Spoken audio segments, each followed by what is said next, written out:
Okay, so next we have another speaker. So we wanted to give you lots of different options to get to meet different dietitians. Next, we have Stephani Joseph, who is a Texas native and graduated from the University of Texas at Austin with a BA in biology. She then moved to the Bay Area for graduate school at San Jose State University, graduating with a Master's of Science in Nutrition Sciences.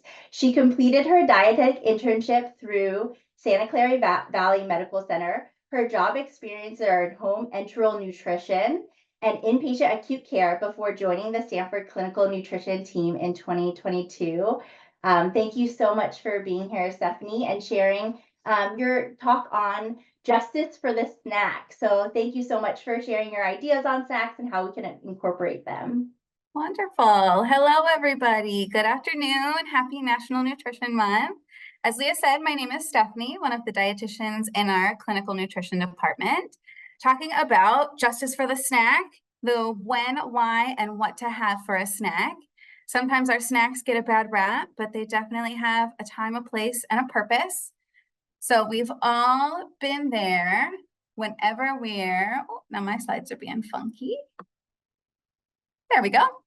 We've all been there after work, in between shifts, where we're going through those stages of being hangry. So we start out, we're okay, we don't have that snack anxiety, but then we start to get a little irritated, and then we end up big mad because we're hungry. It's been a long day. For those that aren't familiar with hangry, it's that state of anger and irritability by lack of food, our blend of hungry and angry. We've all been there. Don't hold the things we say when we're hungry against us. So when to have a snack, kind of normal hunger cues.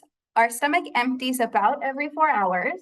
So our breakfast and lunch typically ends up being about every 4 hours, or for our night shift people, our first and second meal of the day typically ends up being about 4 hours apart.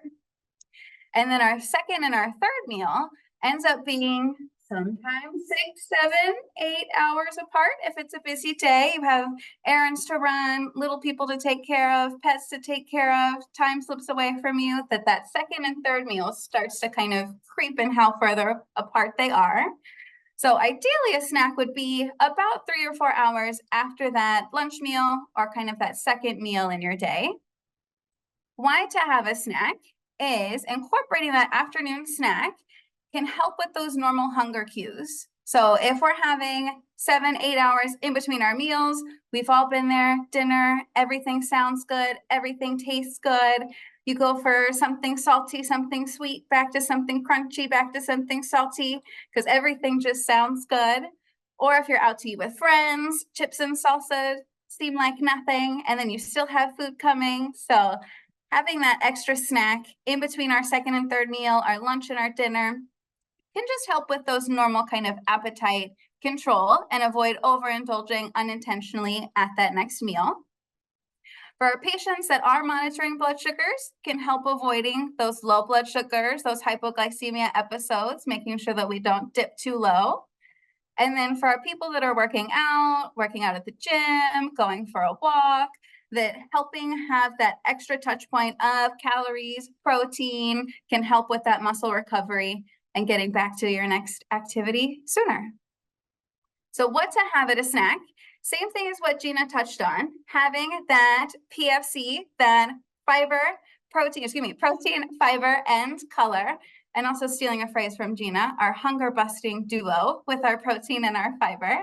Pairing those together will help keep you satiated longer.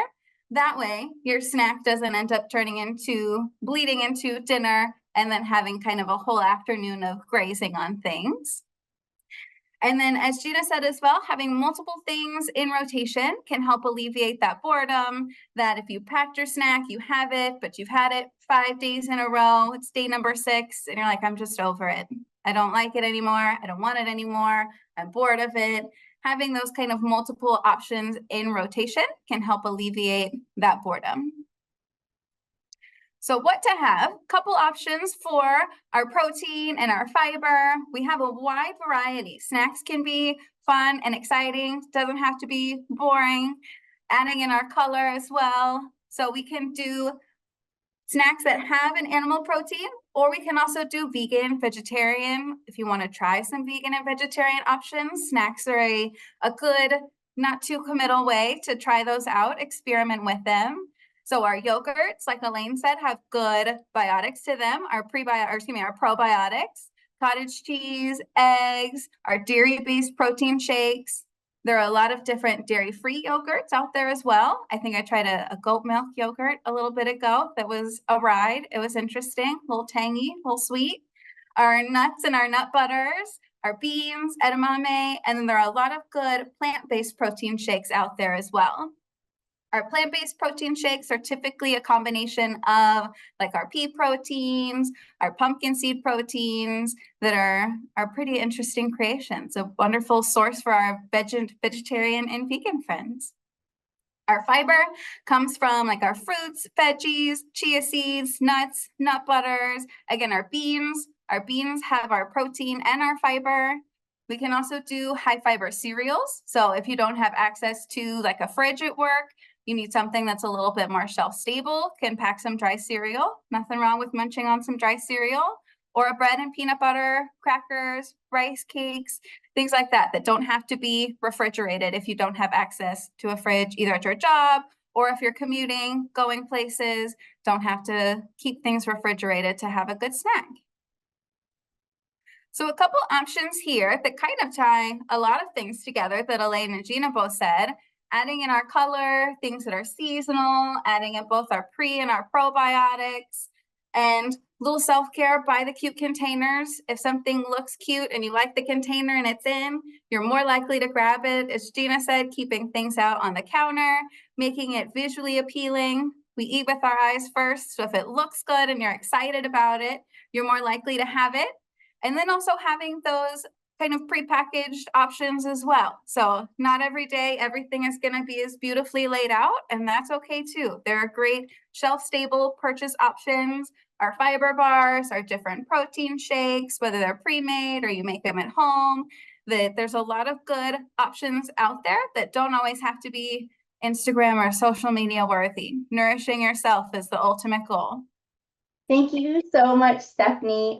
What a great presentation. I, again, really liked how you kept it so practical and gave so many examples and really just kind of helped us to honor our hunger and to really explain that our stomachs do empty. And so it's very reasonable that we may need a snack within to help keep us fueled. So I really like your perspective on kind of snacks as really great fuel and listening to your body, and everybody is unique. So thank you.